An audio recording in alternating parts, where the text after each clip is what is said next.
Introdução ao Antigo Testamento, Bíblia Hebraica. Palestra 14, a história deuteronomista, resposta a catástrofes, 1º e 2º Reis. Capítulo 4, historiosofia da escola deuteronomista. Então precisamos falar um pouco sobre essa ideologia e por que isso teve o efeito histórico que teve. Como mencionei antes, Deuteronômio não é apenas uma pedra angular da narrativa do Pentateuco. É também a primeira parte de uma história mais literária. Martin North foi o estudioso alemão que primeiro defendeu isso. Argumentou que a composição e a autoria de Deuteronômio tem mais em comum com o que se segue, em algum sentido, do que com o que precede. Ele argumentou que devemos entender que isso seja uma unidade, o produto de uma determinada escola, uma vez que esta escola deuteronomista está olhando para trás na história de Israel, até e inclusive a derrota e o exílio dos israelitas em 587 e 586, a forma final do trabalho da escola deuteronomista. A forma final deve ser pós-exílica e pós-586, mas é claro que há várias camadas dentro desse trabalho maior que não podemos datar com precisão. Eu só quero dizer algo sobre a metodologia acadêmica que levou à conclusão de que existe tal coisa como uma escola deuteronomista. Esse método é a crítica da redação. E nós já discutimos os objetivos e os métodos de outros tipos de críticas, crítica da fonte ou crítica histórica.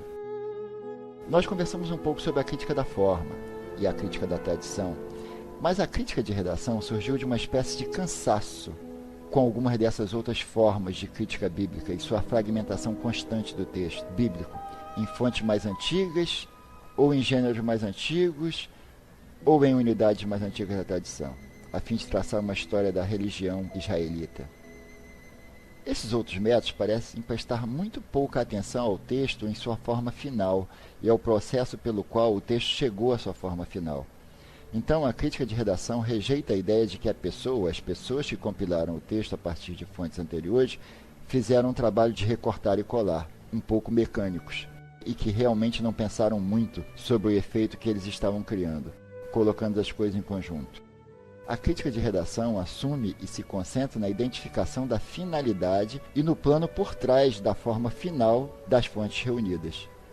É um método que quer descobrir a intenção da pessoa ou das pessoas que produziram o texto bíblico, na forma que temos, e o que era a intenção em produzi-lo, na forma que temos. E assim, crítica de redação prossegue ao longo dessas linhas, e é assim que primeiro se desenvolveu.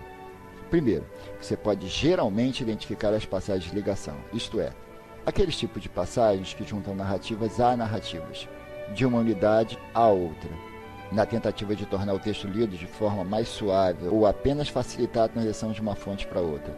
E essas passagens que ligam são atribuídas a R, redator, vamos chamar R de redator. Também são atribuídas a R quaisquer passagens interpretativas. Isso significa que as passagens que estão em volta para comentar o texto ou interpretar o texto de alguma forma, qualquer lugar onde o narrador possa abordar diretamente o público. Assim, por exemplo, quando você tem um verso em que o narrador se vira e diz: "E isso foi quando os cananeus ainda estavam na terra." Isso parece ser das mãos de um redator ao colocar as fontes em conjunto. Quando você tem um comentário teológico, isso é, algum comentário do tipo: "E é por isso que os israelitas fazem tal observância ritual para esse dia", que também parece ser escrito a partir da perspectiva de um compilador de fontes, alguém que está colocando o texto conjunto. Há também algumas passagens que reivindicam ou justificam ou então comentam sobre o que está prestes a ocorrer, ou passagens que resumem e oferecem uma interpretação ou justificação do que acaba de acontecer. Veremos isto em 2º Reis, capítulo 17. Vimos também isso no livro de Juízes. Nós tínhamos este resumo prospectivo, dizendo: isto é o que vai acontecer. Não vai ser pecado. Eles vão gritar: não vai ser. Deus vai levantar alguém. Eles vão entregá-los, então eles vão voltar a cair em pecado novamente. Esses são os comentários que estão ansiosos por nos dizer o que estamos prestes a ler. E se você juntar todas essas passagens em conjuntos e atribuídas a R, frequentemente você acha que há enormes semelhanças estilísticas nessas passagens. Eles usam a mesma retórica e repetidamente, ou você vai ver o mesmo ponto de vista, e é muito frequentemente um ponto de vista que não está nas matérias-primas, que eles estão articulando. E é assim que se chega a um entendimento sobre o papel do redator na produção final do texto. Como o redator moldou a nossa compreensão das matérias-primas que ele adquiriu. E o historiador deuteronomista, que é responsável pela redação de Deuteronômio, Josué, Juízes, 1º e 2º Samuel e 1º e 2º Reis, não fornece apenas uma história do sentido de documentar os eventos à medida que ocorrem, como se houvesse documentação sem interpretação, mas fornece uma forte interpretação da história, uma filosofia da história. Ele está tentando determinar o significado dos acontecimentos, a finalidade e o projeto maior, algo que temos chamado de historiosofia.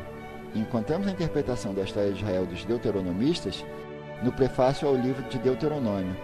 A encontramos em comentários editoriais, que são uma espécie de salpicados ao longo de Josué a Reis, e especialmente a encontramos no resumo de toda a unidade que está contida em 2 Reis, capítulo 17. Antes de ler essa passagem, precisamos pensar sobre o que foi que levou o deuteronomista a adotar uma interpretação particular do registro histórico de Israel. O historiador deuteronomista estava tentando responder ao primeiro grande desafio histórico a confrontar o povo israelita e a religião hebraica. E este foi o colapso completo da nação israelita, a destruição do santuário de Deus e a derrota e o exílio do povo do Senhor e Deus da história. Os eventos calamitosos de 722, mas especialmente 587, levantaram um dilema teológico crítico. Deus havia prometido aos patriarcas e seus descendentes que eles iriam viver em sua terra. Ele havia prometido que a casa de Davi ficaria aqui para sempre, mas a monarquia tinha desmoronado, as pessoas foram derrotadas e eles estavam no exílio. Portanto, o desafio apresentado por essa torção da história foi realmente duplo. Deus é o Deus da história, ele é onipotente, ele é capaz de tudo, ele pode de fato impor e realizar sua vontade, e se assim for, o que dizer de sua aliança com os patriarcas e sua aliança com Davi? Ele infielmente a abandonou? Bem, isso era impensável. Então, se ele tivesse infielmente abandonado sua aliança para com o povo e com Davi, ele não deveria ser o Deus da história, o Senhor universal de todos. Ele não foi capaz de salvar seu povo. Nenhuma dessas ideias era aceitável para a escola deuteronomista. Era um princípio fundamental do monoteísmo israelita de que Deus é, ao mesmo tempo, o Deus da história, capaz de tudo, cuja vontade é absoluta, cujas promessas são verdadeiras, e ao mesmo tempo um Deus de fidelidade, que não abandona seu povo. Ele é ao mesmo tempo bom e poderoso. Então, como poderiam os desastres de 722 e 586 se reconciliarem com a convicção de que Deus controla a história e que ele tinha uma aliança eterna para com os patriarcas e com Davi? A historiosofia da escola deuteronomista é a resposta de um segmento da comunidade israelita. Vamos ver uma outra resposta quando nos voltarmos para os profetas, mas a ideia básica da história deuteronomista é que os convênios incondicionais e eternos de Deus com os patriarcas e com Davi não excluem a possibilidade de punição ou castigo pelo pecado, conforme especificado na aliança mosaica condicional. Então você vê como ambas as ideias vão ser importantes para manter a tensão dialética. Ambas as teologias, a teologia do pacto, bem como a teologia patriarcal e real. Portanto, isto é porque, apesar de Deus ser onipotente, os seres humanos têm livre-arbítrio.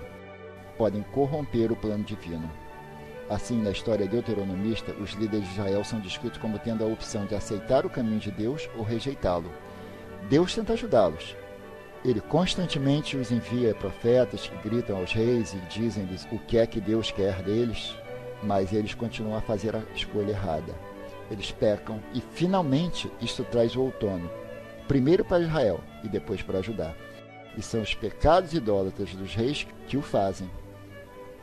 Com a deposição e morte do último rei davídico, Zedequias, a escola deuteronomista reinterpretou a aliança davídica em termos condicionais no modelo da aliança do Sinai, o pacto mosaico, segundo o qual o favor de Deus para com o rei depende da lealdade do rei para com Deus. E desta forma, a queda da casa de Davi poderia ser vista como uma punição justificável para reis desobedientes ou governantes como Manassés. Voltaremos a ele. Lembre-se da aliança davídica que Natã proclamou em 2 Samuel, capítulo 7, disse explicitamente que Deus irá punir e castigar seu ungido. Isso é o que significa ser um filho, receber a correção, disciplina e punição. Eu vou ter que terminar esses pensamentos na próxima palestra, e ver especificamente como interpretar e entender a história do que aconteceu de uma forma que permitiu que determinados segmentos da população vissem isso como, de fato, a prova da força e da fidelidade de Deus. Então nós vamos nos voltar para a profecia na próxima palestra.